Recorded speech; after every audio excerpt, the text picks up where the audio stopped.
Next తో IT job పక్కా 5 lakhs challenge program లో చేరండి. కేవలం 100 రోజుల్లో జాబ్ తెచ్చుకోండి.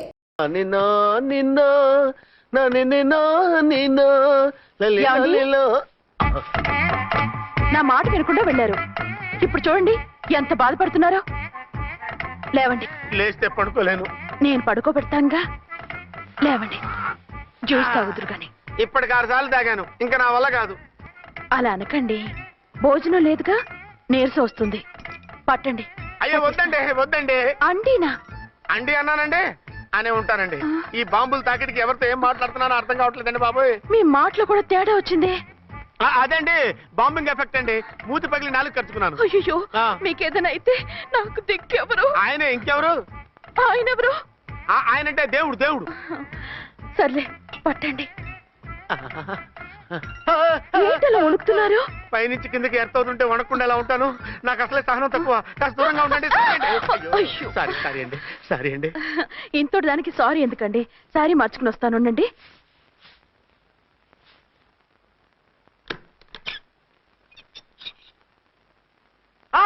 వద్దు వద్దు వద్దు వద్దు. ఏంటండి, ఏమైంది? నా ఎదురుగా బట్టలు మార్చుకోవద్దు, నేను తట్టుకోలేను. ఏ సిగ్గుగా ఉందా? లేదు, భయంగా ఉంది. భయపట్టు ఎందుకు? నేను అందంగానే ఉంటానుగా. అందుకే భయపడేది. అయ్యో, భయం ఎందుకు? నేనేం పరాయిదాన్ని కానుగా. మీరు ఎలా ప్రొసీడ్ అయిపోతే మా గురువు గారికి నేను అన్యాయం చేయాల్సి వస్తుందండి. గురువా? గురువెవరు? అదేనండి డాక్టర్ గారు. ఈ కట్లిప్పే వరకు నన్ను స్టార్ట్ టీవీ కూడా చూడొద్దన్నారండి. మీరు సైడ్కి వెళ్ళి మార్చుకోండి, లేకపోతే నేను ఎమోషన్ అయిపోతాను. అదా మీ భయం? అయితే ఉండండి. థ్యాంక్స్. అమ్మయ్యా, ఈ గంటకి గండం గట్టెక్కింది నాయనా. ఇలాంటి టైప్ సీన్లు ఉన్నాయని తెలిస్తే నేను చచ్చినా వచ్చి ఉండేవాడిని కాదు. పరిస్థితులు ఇలాగే కొనసాగితే నేను కాలు జారటం ఖాయం. దేవుడు, కాలు జారటం ఖాయం. చిన్న పిల్లలు ఏంటి అరుపులు? కాసేపు ఓర్చుకోండి, అవే తగ్గిపోతాయి. పుసుకేసుకుని ఉంటారా దేవుడు?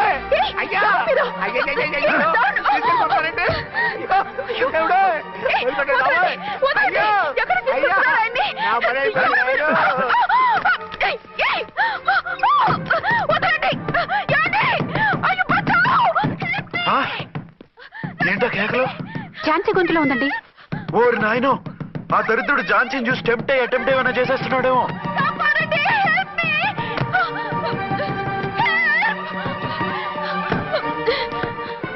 ఏంటి ఝాన్సీ, ఏమైంది? మా ఆయన కిడ్నాప్ చేసి తీసుకెళ్లిపోతున్నారండి. ఎవరు? ఏమో తెలియదు, కాపాడండి. ఓరి నాయనో. బారసాలకు ముందే ఝాన్సీ నా వైఫ్ అని ఫిక్స్ అయిపోతే సడన్ గా హస్బెండ్ అయిపోయి దాన్ని బెడ్ ఎక్కేద్దామని చూస్తున్నావురా?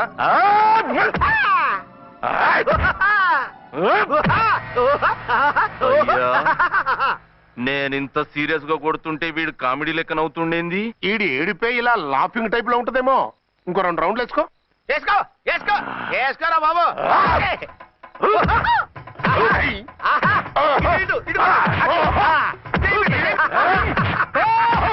రాయ్, మీరు కూడా వచ్చి తలిగియండి రా వీణ్ణి.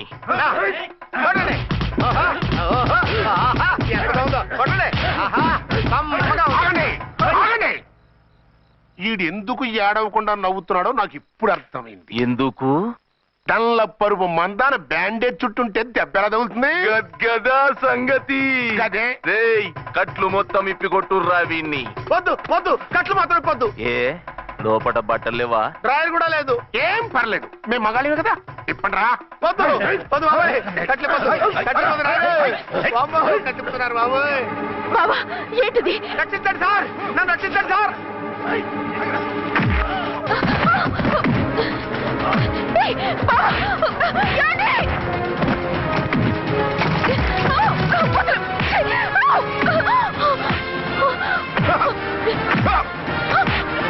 వద్దు వద్దు, నా డ్రెస్ చెప్పకండి బాబాయ్. వద్దు బాబాయ్. అయ్యో ఏంట్రా, అయ్యో నేను లేకపోతున్నానండి.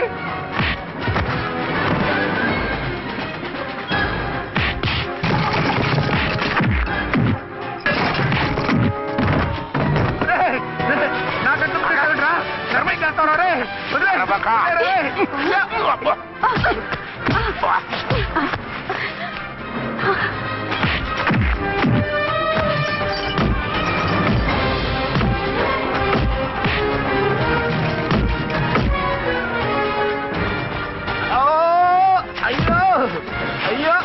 సార్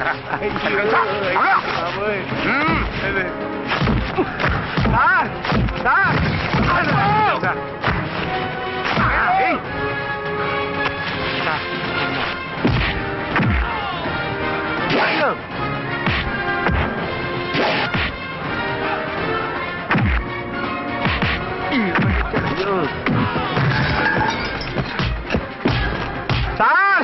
రక్షించండి సార్ మొత్తం తీసేస్తాయి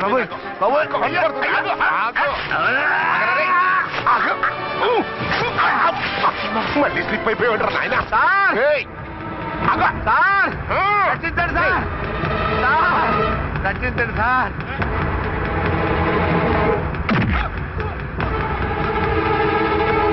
ఒక్క హాతికుందరే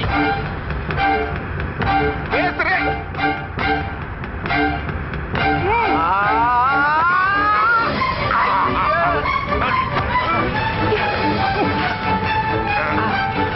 గుర్తులు చచ్చిపోతాను చచ్చిపోతానయ్యా కాపాడండి సార్ సార్ త్వరగా రండి సార్ రండి సార్ అయ్యా అయ్యా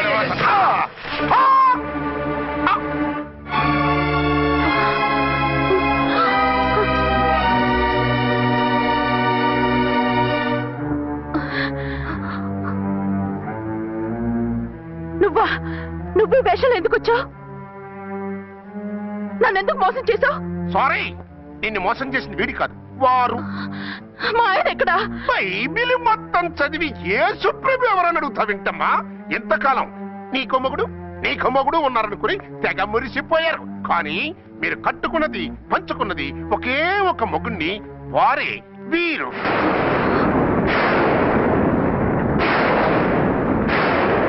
బాబు, ఆవిడ మీకేమవుతుంది? ఆవిడ మా ఆవిడే. ఆవిడ ఆవిడ మా ఆవిడే. విన్నారుగా లేడీస్, ఈ సీన్ లో ఇక మన పని అయిపోయింది. ఇప్పుడు వన్ డే మ్యాచ్ మొదలవుతుంది. టాస్ వేసుకుని ఎవరు బౌలింగ్ చెయ్యాలో ఎవరు బ్యాటింగ్ చెయ్యాలో వాళ్ళే డిసైడ్ చేసుకుంటారు. మనం గ్యాలరీలో కూర్చుని మ్యాచ్ చూద్దాం. పద. ఎందుకింత మోసం చేశారు? ఎందుకింత ద్రోహం చేశారు? నేను ఎవరిని మోసం చేయలేదు, ఎవరికి ద్రోహం చేయలేదు. పాపం, విధి ఆడిన వింత నాటకంలో ఆర్టిస్ట్ అయి ఉంటాడు. చెప్పండి, ఒక పెళ్లి చేసుకుని నన్నెందుకు రెండో పెళ్లి చేసుకున్నారు? మీకు భార్యగా నేను సరిపోలేదా? ఆవేశపడకుండా నేను చెప్పేది వినండి. నువ్వు చనిపోయావు అనుకుని అందరూ కలిసి నాకు బలవంతంగా పెళ్లి చేశారు. ఆ విషయం నాకెందుకు చెప్పలేదు? పెళ్ళయిందంటే నేను చేసుకోనన్నా, చీకొడతానన్నా? నిజం దాచి పెళ్లి చేశారని నాకు మన పెళ్ళైన తర్వాత తెలిసింది. అప్పుడైనా మీరు చెప్పాలిగా, ఎందుకు చెప్పలేదు? చెప్తే నువ్వు మిమ్మల్ని వదిలేస్తానని భయపడి చెప్పలేదా? నన్ను వాడుకునే ఛాన్స్ మిస్ అవుతుందని చెప్పలేదు? Don't talk రబేష్. కొంతకాలం ఆగి చెప్తే చచ్చినట్టు పడుంటారు. ఎంచక్క ఇద్దరితోనూ సంసారం చేయొచ్చని ఆశపడ్డారా? అది కాదు అర్చన, నువ్వైనా నన్ను అర్థం చేసుకో. చచ్చిపోయాననుకుని తను చేసుకున్నారు అంటే మీ మనసులో నాకు స్థానం లేదు, నా మీద మీకు ప్రేమ లేదు. అదేం మాట అర్చన? ఎస్, నా మీద ప్రేమే ఉంటే పెళ్లి చేసుకుందామనే ఆలోచన మీకు వచ్చి ఉండేది కాదు. మరో పెళ్లి చేసుకోరు. నేను చెప్పేది విను. నన్ను ముట్టుకోకండి. ఏ రోజైతే తన మెళ్ళో తాళి కట్టారో ఆ రోజే మన బంధం తెగిపోయింది. ఆ రోజే మీ అర్చన నిజంగా చచ్చిపోయింది. ఉండండి, తనతోనే ఉండండి, తన్నే భార్యం చేసుకోండి. నాకు కావాల్సింది శీలం చెడిన మగాడు కాదు, శీలం ఉన్న మొగుడు. Out out. బంగారం లాంటి మా సిఐ గారి కాపురాల్ని నాశనం చేశారు. రేయ్! వచ్చే సినిమాలో హీరోగా పుట్టి మీ ఇద్దరి అంతు చూస్తాను. ఖబర్దార్. ఏమే అర్చన, ఏమిటి నువ్వు చేసిన పని? మాట్లాడుకో, నీకు మాట్లాడే అర్హత లేదు. నేను నీ తల్లినే. కూతురి మొగుడికి రెండో పెళ్లి చేసిన నువ్వు తల్లివా? నాకు సవతిని తెచ్చిపెట్టిన నువ్వు తల్లివా? తల్లివైతే నీ అల్లుడికి మళ్ళీ పెళ్ళెందుకు చేశావు? నువ్వు చచ్చావని అతను కుమిలిపోతుంటే చస్తాడేమని భయపడి పెళ్లి చేశానే, ఏం తప్ప? ఖచ్చితంగా తప్పే. నాకే కన్నొక్కరా కాలొక్కరా, నాలో ఏ లాభం ఉందని, ఏం తక్కువ అని రెండో పెళ్లి వాడికి రెండో పెళ్ళంగా పడి ఉండాలి. అంటే జీవితాంతం మొగుడు లేకుండా బతుకుతావా? మొగతోడు లేకుండా ఉంటావా? ఏ మొగుడు లేకుండా బ్రతకలేనా? ఆడదానికైనా మొగుడు అవసరం, మగాడికి పెళ్ళ అవసరం లేదా? నేను ఇంకో మొగాడిని చేసుకుంటే అతను సహిస్తాడా, భరిస్తాడా? నోర్మై, మగాడికి ఆడదానికి పూలిగెట్. మగాడికి ఏమైనా కొమ్ములున్నాయా? స్పెషల్ గా పైనుండి ఊరి పడ్డాడా? వాళ్ళు తినే ఉప్పు కారమే మేము తింటున్నాం, వాళ్ళ ఒంట్లో రక్తమే మా ఒంట్లోనే ప్రవహిస్తోంది. అది కాదమ్మా, మొగుడిని వదిలేసిన ఆడదాన్ని నీచంగా చూస్తారు, చులకన చేస్తారు. పెళ్ళాన్ని వదిలేసిన మొగుడిని గౌరవించి హారతలు పడతారా? అతను నిన్ను వదిలేయాలనుకోవడం లేదు, నిన్నే కావాలనుకుంటున్నాడు. అతను కావాలనుకుంటున్నది భార్యని కాదు, ఆడదాన్ని. అంటే దూరం చేసుకుంటావా? లేకపోతే దగ్గరే ఆత్మాభిమానం చంపుకొని కాపురం చేయమంటావా? 3 ముళ్ళు 7 అడుగులు 4 గోడలు ఇవే ఆడదానికి హద్దులని పడుండమంటావా? దాని పక్కనో రాత్రి నా పక్కనో రాత్రి పడుకునే మనిషిని నా మొగుడని అనుకోమంటావా? నేను సత్తినా సవతినా లేక సానినా? ఏ అర్థం చెప్పుకొని ఏ హోదాతో అతనితో ఉండమంటావు? పరాయి ఆడదానికి దక్కినవాడు నా మొగుడు కాదు. అంటే ఏమంటావు? ఆ మొగుడిని వద్దనుకుంటాను, విడాకులు తీసుకుంటాను.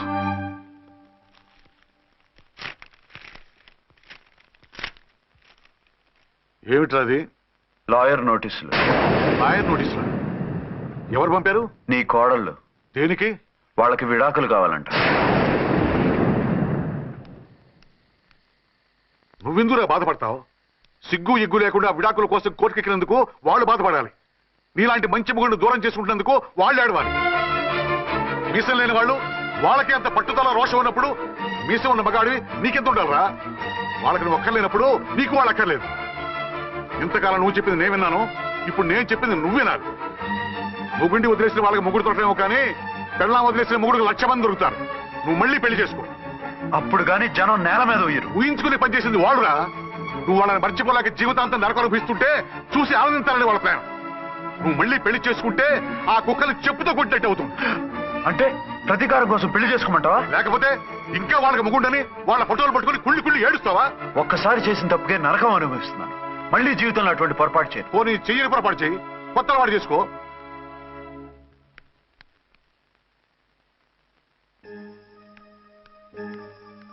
ఇదిగో నాలాగా తాగుడు అలవాటు చేసుకో. బాధల్ని బాధ్యతల్ని మర్చిపో.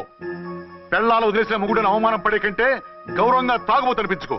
అలాగే తండ్రిగా ఆనందిస్తాను. తీసుకో.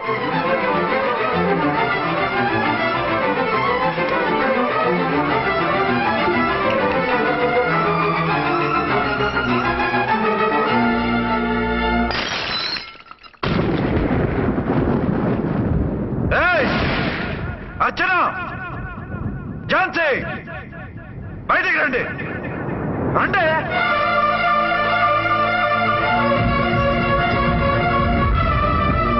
भाई और बहनों, देखो ये मेरा फर्स्ट पत्नी है,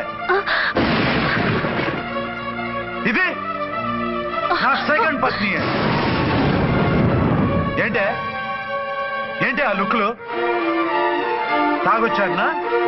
నేను తాగలేదే, మీరే తాగించారు. తెగేదాకా తెచ్చారు, తాగేదాకా తీసుకొచ్చారు. నాకు విడాకులు ఇస్తారు. మనది పెళ్ళ పేకాట. ఆడినంతసేపు ఆడి మధ్యలో మిడిల్ డ్రాప్ చేయడానికి. అసలు నేను మీకేం ద్రోహం చేశాను? నువ్వు తిరిగి రాగానే on the spot first night cancel చేసుకుని నీ దగ్గర పరిగెత్తు రావడవా? ఇంకో మగాడు ఎవడైనా అయితే అలా వచ్చేస్తాడా? చెప్పను ఛాలెంజ్.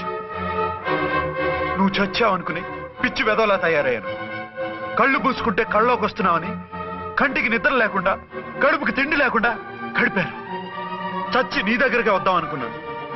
కానీ నా కన్న తల్లిని మర్చిపోలేక తాగుడికి అలవాటు పడ్డ మా నాన్న నా జీవితంలో నీ జీవితం కాకూడదురా, భార్య లేని లోటేంటో నేను చదువు చూశాను, మళ్ళీ పెళ్లి చేసుకోరా అని బలవంతం చేస్తే చచ్చి కన్న తండ్రిని ఏడిపించలేక బతికి దీన్ని పెళ్లి చేసుకున్నానే తప్ప దీని రంగు పొంగు చూసి వెర్రెత్తి కాదు. అది నేరమా పాపమా? ఏమే ఈ ఏటి మేటి సౌత్ ఇండియన్ పతివ్రత, నీ సంగతి ఏమిటే? సెకండ్ హ్యాండ్ మొగుడు దొరికాడండి షేక్ అయిపోతున్నావా? ఇంతకు ముందు నేను ఎప్పుడైనా తాగానా? నేను తాకానా?